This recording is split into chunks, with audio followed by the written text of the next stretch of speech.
क्या बिहार में एक बार फिर से होने जा रहा है खेला? क्या नीतीश बाबू एक बार फिर से मार सकते हैं पलटी? नमस्कार, मैं ओमशील, आप देख रहे हैं इंडिया 27। बिहार विधानसभा चुनाव नजदीक है। ऐसे में बिहार की राजनीति चुनावी मोड में आ चुकी है और ये जिस तरीके से विजय सिन्हा, जो कि बिहार के डिप्टी सीएम हैं, उनका एक बयान आता है अटल वाजपेयी के जयंती पर कि अटल जी को तभी सच्ची श्रद्धांजलि मिलेगी जब बिहार में बीजेपी की सरकार बनेगी। बहरहाल प्रेशर आने के बाद उन्होंने इस बयान से यू टर्न तो ले लिया। पहले आप ये बयान सुनिए, उसके बाद करेंगे चर्चा। जब बिहार में अपनी सरकार बनेगी तो सच्ची श्रद्धांजलि हमारे सर्वोत्तम बिहारी वाजपेयी जी का होगा। वो बिहार कार्यकर्ता गौरवान्वित होगा, हर लोगों के चेहरे पर मुस्कान होगा। बहुत बहुत धन्यवाद। अटल बिहारी अमर रहे, अटल बिहारी अमर रहे, भारत माता की। अटल जी के सबसे बड़े चहेते बिहार के मुख्यमंत्री नीतीश कुमार जी थे और उनको यहां सुशासन स्थापित करने के लिए भेजा गया। जंगल राज से मुक्ति दिलाने में 2005 से 2010 के बीच अहम भूमिका निभाई गई। बीच बीच में ये जंगल राज वाले लोग बिहार में अराजकता फैलाने का खेल खेलते रहे, लेकिन एनडीए सरकार मिलकर के नीतीश जी के नेतृत्व में उस जंगल राज का अपहरण, हत्या, लूट, बलात्कार से मुक्त कराया है। और बिहार में अब दोबारा जंगल राज वाले को अवसर नहीं मिलेगा। हर हाल में यहां सरकार अटल जी के सोच के अनुकूल एनडीए की सरकार यहां पर बनेगी। माननीय बिहार के मुख्यमंत्री नीतीश कुमार जी के नेतृत्व में आगे भी रहेगी। इस बयान ने एनडीए में खलबली मचा दी है। एक तरफ जहां सम्राट चौधरी ये दावा करते हैं कि हम 2025 का चुनाव भी नीतीश कुमार के साथ लड़ेंगे, लेकिन उधर जो दूसरे डिप्टी सीएम है विजय सिन्हा, उनका इस तरीके से बयान आता है। तो वहीं दूसरी ओर जब गिरिराज सिंह का 2 दिनों पहले जो बयान आया कि नीतीश कुमार को भारत रत्न मिलना चाहिए। नीतीश कुमार इतने दिनों तक मुख्यमंत्री रहे, आज के बच्चे जो 30 साल के हो गए हैं, उन्होंने नहीं देखा लालू जी का जंगल राज, कुव्यवस्था, सड़कें, अस्पताल, स्कूल जर्जर स्थिति थी। आज उसको एक ऊंचाई पर ले जाने का काम किया।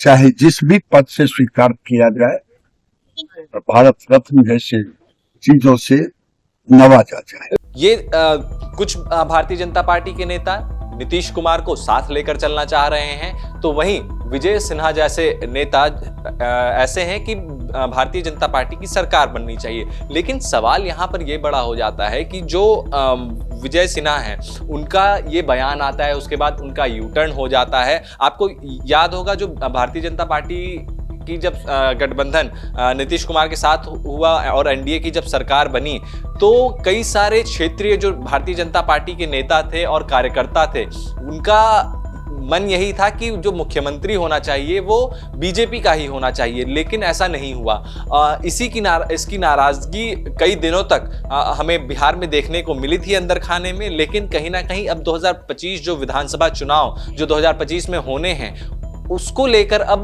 दोनों पार्टियां अब कमर कस रही हैं। केंद्र नेतृत्व ये चाह रहा है कि हम मिलकर चुनाव लड़ें, क्योंकि कई सारे क्षेत्र ऐसे हैं जहां पर नीतीश कुमार का खासा प्रभाव रहता है, जेडीयू का खासा प्रभाव रहता है। लेकिन जो नेता जिनके मन में ये था कि भारतीय जनता पार्टी का ही चेहरा होना चाहिए सीएम पद के लिए, और 2025 में भी उनका चेहरा होना, भारतीय जनता पार्टी के किसी लीडर का चेहरा होना चाहिए।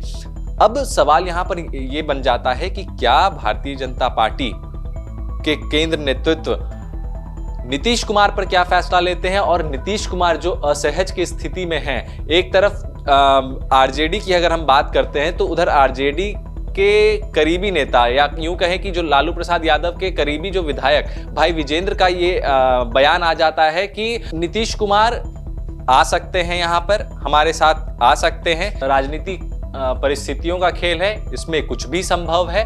तो कहीं ना कहीं इस तरीके का जो बयान दोनों तरफ से आ रहा है, तो कहीं अब नीतीश कुमार क्या सोचते हैं इन सब को लेकर, ये अब बड़ी बात हो जाती है। भाई विजेंद्र ने क्या कहा, आप ये भी सुनिए। संभव है, राजनीति में न कोई परमानेंट दोस्त होता है न परमानेंट कोई दुश्मन होते हैं, इसलिए होता रहा है, हो सकता है हो सकते हैं। क्या बिहार में खेला होगा, क्या लगता देखिए है? खेला होता रहा है, आगे भी खेला होगा, देखते रहिए। उनको देखिए समर्थन मिल रहा है? समय हमने कहा कि राजनीति परिस्थितियों का खेल है और जब जैसी परिस्थिति आएगी वैसा काम किया जाएगा। साथ आए तो सांप्रदायिक शक्तियों को छोड़कर आते हैं और उनका भी मन भर चुका है सांप्रदायिक शक्तियों से रहकर, देशद्रोहियों के साथ नहीं रहने की इच्छा है, तो आए तो निश्चित रूप से हम। लेकिन सर भाई विजेंद्र ने तो नीतीश कुमार को ऑफर दे दिया कि अगर वो आते हैं तो उनका स्वागत है,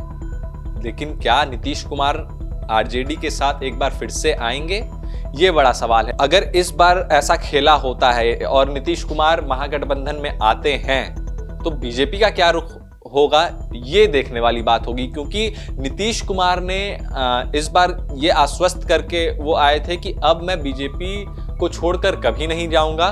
लेकिन आपको याद होगा जब आरजेडी के साथ इससे पहले वाला गठबंधन हुआ था तो उस वक्त भी ऐसा बयान आया था कि मैं मर जाऊंगा लेकिन भारतीय जनता पार्टी के साथ नहीं जाऊंगा। लेकिन उनका गठबंधन एक बार फिर से भारतीय जनता पार्टी के साथ होता है, तो ये अब सोच का विषय है और ये अब आने वाला वक्त बताएगा कि क्या भारतीय जनता पार्टी का हाथ एक बार क्या फिर से नीतीश कुमार छोड़ सकते हैं। एक तरफ तेजस्वी यादव ने भी ये साफ कर दिया है, उन्होंने अपने हाल के बयानों में ये भी बताया कि जो भारतीय जनता पार्टी है वो बिहार के सीएमओ को कंट्रोल कर रही है, वही रिमोट कंट्रोल हो चुका है बिहार का सीएमओ, और बिहार का सीएमओ अमित शाह चला रहे हैं और भारतीय जनता पार्टी का केंद्र नेतृत्व चला रहा है। सुनिए तेजस्वी यादव ने क्या कहा। अरे आप बात समझिए एक बार, अब यहाँ सीएम जो है पूरी तरीके से भाजपा जो है उन चला दी है। यहाँ का जो सीएमओ है वो उसका कंट्रोल जो है भाजपा के नेताओं के पास है, और जो इनके कुछ 4 जो नेता हैं, 2 दिल्ली में चले गए हैं, 2 यहाँ हैं, वो भाजपा के संपर्क में हैं।